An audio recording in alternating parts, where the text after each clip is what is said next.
የአዋሽ ባንክ 2026 የዓለም ዋንጫ እንደቀጠለ ነው። 40 ሀገራትን ጥሎ 8 ብቻ ይዞ በሩብ ፍጻሜ ጨዋታዎች ላይ እንገኛለን። ትላንት የዓለም ዋንጫ እረፍት የወጣበት ቀን ነበር። ታዲያ ዓለም ዋንጫው እረፍት ቢያደርግም እኛ የቀድሞ የብሔራዊ ቡድን ተጫዋቾቻችን ባለፈው የህይወት ታሪካቸውና በዓለም ዋንጫ ዙሪያ እያነጋገርን ቆይታ ማድረጋችንን አላቋረጥንም። በዚህም የቀድሞውን የኢትዮጵያ ብሔራዊ ቡድን ተጫዋች ጌቱ ከበደን ለዛሬ ያቀርበንላችኋል። ትከታተሉት ዘንድ እንጋብዛለን። በቅድሚያ ራስህን ብታስተዋውቅልን። እኔ ጌቱ ከበደ እባላለሁ። የቀድሞ የቅዱስ ጊዮርጊስና የብሔራዊ ቡድን ተጫዋች የነበርኩ፣ አሁን ደግሞ በሰሜን አሜሪካ ነዋሪነቴን ያደረግኩ። ተወልጄ ያደግኩት ያው አውቶቡስ ተራ ወደ ኳስ ሜዳ አካባቢ ወይም ጠቅላይ ቢሮ በሚባል አካባቢ ነው ተወልጄ ያደግኩት። እድሜን በሙሉ የጨረስኩት እዛው ኳስ በመጫወት። የመጀመሪያው ክለብህ ግን ሆኖ ወይም በታዳጊነት የተቀላቀልከው? በታዳጊነት የተቀላቀልኩት መጀመሪያ ከፍተኛ 7 ቀበሌ 28 በታዳጊነት ጀመርኩ። ዋናው ቀበሌ ቡድን ገባው። እንደዚህ ያለ ወደ አብዮት ፍሬ እስከ ጊዮርጊስ ድረስ ተጫውቻለሁ። ካንተ ጋር በታዳጊነት የነበሩ ተጫዋቾች በኋላ ላይ ጥሩ ደረጃ ላይ የደረሱትን ታስታውሳለህ? አዎ አስታውሳለሁ።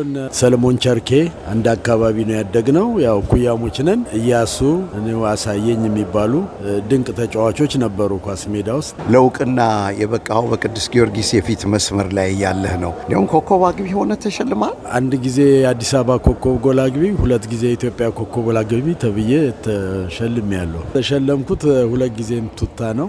በቃ ያ ነው ትልቁ ሽልማት። አንደኛው ነጭ በጥቁር ነው። ሌላው ደግሞ ቢጫ በጥቁር፣ ያው እንደ ኢስት አፍሪካ ዋንጫ የወሰድነው አይነት የእሱ አይነት ነው። በሳይዝ ተገኝቷል ወይስ የተሰጠህን ውሰድ ነው የምትባለው? አጋጣሚ ሆኖ ሳይዜ ጥሩ ስለሆነ ያገኘሁት ሳይዝ ኤክስትራ ላርጅ ነው። የኔም ሰውነቴም የሚቀበለው ኤክስትራ ላርጅ ነው። በትክክል ነው ያገኘው። ከጨዋታዎች ሁሉ ትዝ የሚልህ ወይም ደግሞ ካስቆጠርከው ጎል ሁሉ የማትረሳው? የመጨረሻ ላይ ኢትዮጵያ ሻምፒዮን ስንጫወት ከምድር ጦር ጋር ዝናብ ጭቃ ነበር። ጥሩ አጋጣሚ ሆኖልኝ እንዲያው በድሎም ይሁን እዛ ላይ 2 ጎል አግብቼ አሸንፈን ዋንጫ ወስደናል። ከዛ ሙሉ ጌታም ተጨማሪ ጎል አግብቶ ማለት ነው። በአጋጣሚ ሆኖ ያው እኛ ብዙ ጊዜ ከመከላከያ ጋር ስንጫወት ቀላል ጨዋታ አይገጥመንም። ሁሌ ቲፎዞ አለ። ብዙ ጊዜ እኔም ያው ምድር ጦር አጌንስ ሆኜ በልጅነቴን ደግፌም ስለማላቅ እዛ ቲሙ ሲገባና አንዳንዴ እዛ ቲፎዞቹ ሲደበድቡ ምናምን ልጆኜ ስለማይ ስለነበር በቀልህ ይዘኝ ነበርና ያው ልክ ከምድር ጦር ጋር ስንጫወት ጭንቀትም ቢኖረውም በልህ ነው የጊዮርጊስ ቡድን ጠቅልሎ የሚገባው። እልህን ተሸክመን ነው የምንገባው። ከሙልጌታ ከበደና ከገብረ መድን ኃይሌ ጋር የነበረን ጥምረት? አጋጣሚ ሆኖ በጣም አሪፍ ጥምረት ነበረ። ሶስታችን የፊት አጥቂዎች ነን። ሌሎቹ የመሃል ተጫዋቾች አሉ ጎበዝ። እነሱ የሚያመጡትን ኳስ ወይ ሙልጌታ ወይ ገብረ መድን ወይ እኔ ከሶስት አንዳችን ያንን ስኮር እናደርጋለን። በጣም ጥሩ የተቀናጀ ቲም ነበረ ጊዮርጊስ። አሪፍም ጊዜ የነበረኝ ያኔ ነው ኳስን በመጫወትና ገንዘቡ ጥሩ ተከፋዩ አይደለንም። ያው 75 ብር ነው የሚሰጠኝ። እኔ በዛን ጊዜ ስጫወት የሌሎቹን ባላቅም በወር ግን ለኔ ገንዘቡን አልነበረም የማየው ኳሱን መጫወቴና ራሴ ስሜቴን ማርካቱን ነበር የማየው። ብዙም ክፍያ የለንም እና ያው የማሊያ ፍቅር ግን አለ። ኢትዮጵያ ብሔራዊ ቡድን ወዲያው ተጠራ? አው ከ79 ጀምሮ እኔ እስከምወጣ ድረስ ለ3 ዓመት ኢትዮጵያ ብሔራዊ ቡድን ተመርጬ ተጫውቻለሁ። የተወሰነ ጌሞች ማለት ነው። ለብሔራዊ ቡድን ተጫዋቾች 250 ብር ይሰጥ ነበር በየወሩ የተመረጡ ተጫዋቾች ማለት ነው። በአጋጣሚ መሴ እኔ ስጫወት የነበሩት አጥቂዎች በጣም ኃይለኛዎች ናቸው እና እነ ሚሊዮን ሙሉጌታ ወልደየስ፣ ከኛ ደግሞ ገብረ መድን እንዲህ ያለ ብዙ አጥቂዎች ነበሩ የዛኔ ኃይለኛ አጥቂዎችና ያው እኔም በእነሱ ሪዘርቭ ተጫዋቾኝ በመቀመጤ ብዙም ሳልከፋ ግን ያው ኢትዮጵያ ብሔራዊ ቡድን ብዙም ጌም የለውም ነበር። በየጊዜው ጨዋታ ይዘጋል፣ ኢንተርናሽናል ጨዋታ ይዘጋል። የወዳጅነት ምናምን ካልሆነ ብዙ ጨዋታ አልተጫወትኩም እንዳጋጣሚ። ምክንያቱም መንግስት ቶሎ ስለሚዘጋ የውጭ ጨዋታ። ከዛ በኋላ ከእግር ኳስ ህይወት ያበቃው ከሀገር ወጥተህ ነው? እንዴት ወጣችሁ? ከሀገር ስንወጣ ከመጀመሪያ ጀምሮ ያው መብሰል አለ ጭንቅላት። እድሜ ልኬን ኳስ መጫወት አልችልም ወይ አንድ ነገር መስራት አለብኝ ብዬ ያው ከጓደኞቼ ጋር ተመካክረን ከኢጅፕት ከጨዋታው በኋላ ጠፍተናል ማለት ነው። ወደ አሜሪካን ሀገር መጥተናል። ከነተካበ ዘውዴ ጋር ከነበረው ብሔራዊ ቡድን ማለት ነው? አዎ ስንጠፋ 6 ነበርን። ከዛ በኋላ 5 ሆንን። እኔ፣ ተካበ፣ ቸርኬ፣ በቀለ፣ ሰለሞን ኃይሌ እነዚህ ሆነን እስከ መጨረሻ ተጫውተን ከጨረስን በኋላ ጥለን ሀገር የወጣ ነው ወደ ኢጅፕት ላይ ነው። በነገራችን ላይ ኮናክሪ የጠፉትን 7 ተጫዋቾች የት እንዳሉ ከአቦነ ማሞ ጋር ስናወራ ነበረ። አሁን ግብጽ ላይ የጠፋቸዋቸው ተጫዋቾች የት ስቴቶች እንዳሉ ታውቃቸዋለህ? እኔና ተካባ አሁን ቨርጂኒያ ነው የምንኖረው። በቀለ ዳላስ ነው የሚኖረው። ሰለሞን ኃይሌ ዴንቨር ነው። በህይወት የለም ቸርኬ ነው። አሜሪካ ገባህ። ትዳር የመሰረትከው አሜሪካ ነው ወይስ ኢትዮጵያ ውስጥ ሆነ ነበር? ትዳር የመሰረትኩት አሜሪካ ነው። ትዳር አስኩኝ። ባለቤቴ መሰረት ትባላለች። አንድ ልጅ ወለድን። አሁን ልጄ 18 ዓመቷ ነው። ኮሌጅ መግቢያዋ ነው። እንደዛ ነው ያለሁት እስካሁን።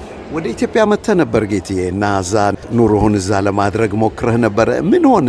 ያው አልተሳካም። ሞክር ያለው ብዙ አመት ቆየው ግን ነገርየው ስላልተሳካ ተመልሼ ወደ ሀገሬ ገብቻ። ምን ያህል ቆየህ? ወደ 11 ዓመት አዲስ አበባ ተመልሰህ 11 ዓመት 11 ዓመት ኖሬያለሁ። የኢትዮጵያ እግር ኳስ ሰሜን አሜሪካ ያለው እጅግ ጠንካራ ነው። ይኸው 43ኛ ዓመቱን ነው። እንዴት ነው የምትገልጸው? 43 ዓመት ቆይቷል። እድሜውን ያህል እድገቱ በጣም አነስተኛ ነው። ግን ስቲል ህዝቡም መሰባሰብ፣ መተያየት፣ መገናኘት ስለሚፈልግ ሁሉም ይመጣል። ጥሩ ደረጃ ላይ መድረስ ነበረበት እንደ ህዝቡ ማመጣጥ። ግን ያው ድክመቶች ብዙ ስላሉ ወደ ኋላ ቀርቷል። ፋይናንሻሉን ሁኔታ ባላቅም አትራፊ አይደለም። የሚኒሶታ አጠቃላይ ዝግጅት እንዴት አየኸው? ያው እንግዲህ የተፈራ ዝግጅት ነበር፣ ግን እንደተፈራውም አይደለም። ጥሩ ነው። ብዙ ሰው መጥቶ ነበር። የሚኒሶታ ጨዋታ እየተከናወነ የዓለም ዋንጫ ጎን ለጎን እየሄደ ነው የሚገኘው። አሜሪካኖች ብዙም እየተከታተሉት ነው ማለት ይችላል። ዓለም ዋንጫን እንዴት አገኘኸው?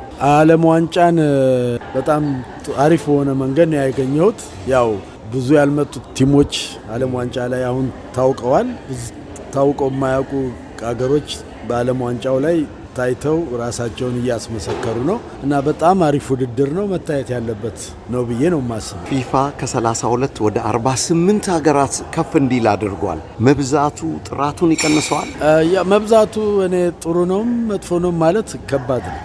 ግን ያው መምጣታቸው 48 ቲም ነው ምናምን ድረስ ጥሩ ነው። ምክንያቱም ሌሎች ሀገር ላይ ኳስ እንዳለ የተወሰነ ሀገር ላይ ብቻ እንዳልሆነ ኳስ እንደሚጫወቱት በአቅም ማነስም አቅቷቸው ያልመጡ የመጡም አሉ። እነዛም ሀገሮች ስለታወቁ ቁጥሩ መብዛቱ ጥሩ ነው። ለሰውም ለመመልከት ብዙ ጊዜ ይኖረዋል ማለት ነው። ኩራሳው የምትባለው ደሴት 155,000 ሰው ብቻ ያለባት ናት። ለዓለም ዋንጫ መጣች። የኢትዮጵያ ብሔራዊ ቡድን መቼ ይመጣል ብለህ ታስባለህ? ብዙ ስራ ይፈልጋል። እግር ኳስ በጣም ብዙ ስራ ይፈልጋል። የምትገባበት አይደለም፣ እንዳልኩ በእጅ የምትጫወትበት አይደለም። እግር ኳስ የተለየ የሚያደርገው በጣም ብዙ ትሬኒንግ ያስፈልገዋል። እንዳልኩ ህይወትህን በሙሉ መስጠት አለብህ እዛው። አሰልጣኞችም ተጫዋቾችም ቢሆኑ ሁሉም ለማሳደግ ደግሞ ከታች መያዝ ኢኮኖሚ ሀብት የሚባል ነገር አለ። ቲምህን በትልቅ ደረጃ ማቋቋም እንዳለብህ ማወቅ አለብን። ያን ነገሮች ካገኘን እድሉ ያው ገንዘብ ዋናው ነው። ያው አንዳንዴም ደግሞ እንደ ሌሎችም ሀገሮች አሉ ሀብታም ሆነው ሰክሰስፉል የማይሆኑ እንደነ ቻይና አይነት እንደነ ሳውዲ አረቢያ አይነት ምናምን አሉ አይደለም። ግን ያው ማሳደግ የሚባለው ነገር ከታች ደምሮ ከሌሎቹ አዋቂ ሰዎችን እየቀጠሩ ገንዘብ ነው አይደለም። እነዛ አድቫይዝ የሚያደርጉ ሰዎች ያንን ስራ ሲያማክሩህ እየሰራህ በአጭር ጊዜ ውስጥ ማደግ ይቻላል። በዓለም ዋንጫ የምትደግፈው ብሔራዊ ቡድን አለ? እኔ በዓለም ዋንጫ የምደግፈው ብሔራዊ ቡድን የለም። ግን ያው እኔ እንደ ኳስ ተጫዋች ኳስ ነው የማየው፣ ድክመትና ጥንካሬን ነው የማየው። ሜቢ የግል ደጋፊ ልሆን እችላለሁ፣ ብሔራዊ ቡድን ደጋፊ ልሆን አልችልም። ወይም መናደድ መቃጠል የሚባል ነገር የለም። አጫጭር ጥያቄዎች። ሜሲ ሮናልዶ? መሲ። ናይኪ አዲዳስ? አዲዳስ። አይፎን፣ አንድሮይድ? ወል እኔ የምጠቀመው አንድሮይድ ስለሆነ አንድሮይድ። ቡና፣ ሻይ? እኔ ብዙ ሻይ ነው፣ ቡና አልጠጣም። ፒሳ፣ በርገር? ፒሳ። ፌራሪ፣ ላምቦርጊኒ? ላምቦርጊኒ። ብራዚል፣ አርጀንቲና? በድሮ ከሆነ ብራዚል ነው፣ በአሁኑ ከሆነ አርጀንቲና ነው። ግን ያው አሁን ሴም ቲንግ ናቸው ሁለቱም፣ ያው አርጀንቲና። ለምን ብራዚል ድሮ ሆነህ አሁን ወደ አርጀንቲና የተሳብክበት ነገር ይኖራል? የተሳብኩበት ምክንያት አርጀንቲና መሲ አለ። ስፔን፣ ኢንግላንድ? ወል ብዙ እግር ኳስ የማየው ድሮ የስፔን ነው፣ አሁን ደግሞ የእንግሊዝ ነው። እንግሊዝ። ሃላንድ፣ ምባፔ? ምባፔ። ማድሪድ፣ ባርሴሎና? ባርሴሎና። አርሰናል፣ ሲቲ? ያው እንደነገርኩን የግል ደጋፊ ነኝ። አሰልጣኝም ጓርዲዮላን ወደዋለሁ። ሲቲ። ዩቲዩብ፣ ቲክቶክ? ሁለቱንም ስለማልጠቀም አላውቀውም። ማክዶናልድ፣ ስታርባክስ? አልፎ አልፎ ቁርስ ማክዶናልድ ስለምበላ ማክዶናልድ። አዲዳስ፣ ፑማ?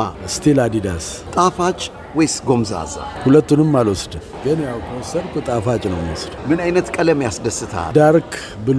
ምን አይነት ምግብ የበለጠ ምርጫህ ነው? ክትፎ። ምንድን ነው የምትወደው ሙዚቃ? የአማርኛ። ማንን ታደንቃለህ? ቅድሚያ አንድ ዘፋኝ ጥራ ብለን። ጥላውን። ከልብ ነው ማመሰግነው። እየተከታተላችሁን ስለሆነ ከልብ እናመሰግናለን። ዝነኛው የብሔራዊ ቡድናችን ተጫዋች ጌቱ ከበደ ከጊዜው አካፍሎ እዚህ ሚኒሶታ ከተማ ላይ አግኝተነው አጭር ቆይታ አድርገን ነበረ። አለው በጥሩ አቋም ላይ ይገኛለሁ፣ እናንተም ሰላም ሁኑልኝ እያለ ይህንን የመሰለ አዝናኝ ቆይታ ከዚሁ ከተወዳጁ ጣቢያ ከብስራት ኤፍኤም 101.1 ጋር አድርጓል። ጌትዬ ረጅም ዕድሜ ከመላው ቤተሰቡ ጋር እንዲኖርለት እንዲገጥምለት ከልብ እንመኛለን። መልካም ዕድል ይሁን ብለናል። መስዬ እኔም ላንተ ቺርስ ብለናል። ቺርስ። አዋሽ ባንክም ለዓለም ዋንጫ ክብር ሲል ቺርስ ብሏቸዋል። እኔም ቺርስ ልበላችሁ። ቺርስ ቺርስ።